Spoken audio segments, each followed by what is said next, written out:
Please ignore that pimple on my chin the size of Antarctica. But anyways, I feel like people always ask me why I reverted to Islam, and I can never give them a solid answer. So I'm going to give you guys 3 reasons why I reverted to Islam. Which, by the way, I think it is very important to preface the fact that my mom was Catholic and my dad was Christian. So I grew up with 2 completely different, not completely different faiths, but they were different faiths, enough to get me confused. But anyways, the whole Holy Trinity thing was very complicated, to say the least. Please don't come for me. But to further explain a little bit, how can God be 1 and 3 at the same time? The math ain't mathin'. In Islam, there is only one God and one God only. Allah is one. And in my opinion, Islam is the only monogamous relationship religion. I don't know if I used that term right, but you know what I mean, girl. Okay, wait, I just Googled what monogamous means. It means involving marriage to one person at a time. That was definitely not what I meant to say. Okay, so the right term is monotheistic, relating to or characterized by the belief that there is only one God, period. Moving on to reason number 2 is that the Quran has never been altered. Girl!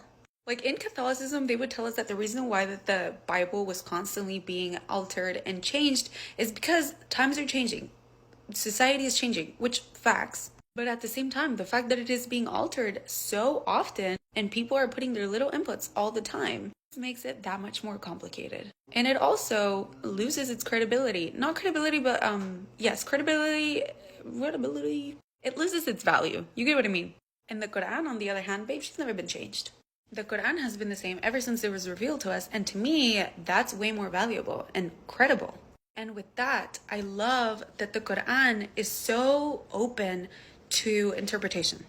So yes, as times are changing, scholars are able to interpret the Quran differently with the same basics. Does that make sense? And number 3, it's kind of random, but it is a huge reason as to why I actually loved Islam in the beginning when I first started learning about it. And that is Jannah, heaven.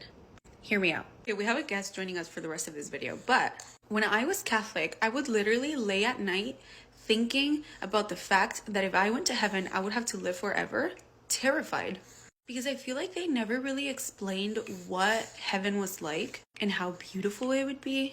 But in Islam, they explain Jannah so beautifully and so, like, it makes you want to go to Jannah. You know what I mean? The fact that we're going to live forever sounds amazing. The fact that the whole reason why we live and come to this dunya is to go to Jannah, and every detail about Jannah. For example, the fact that you could bite an apple and every bite is going to taste different and better every time.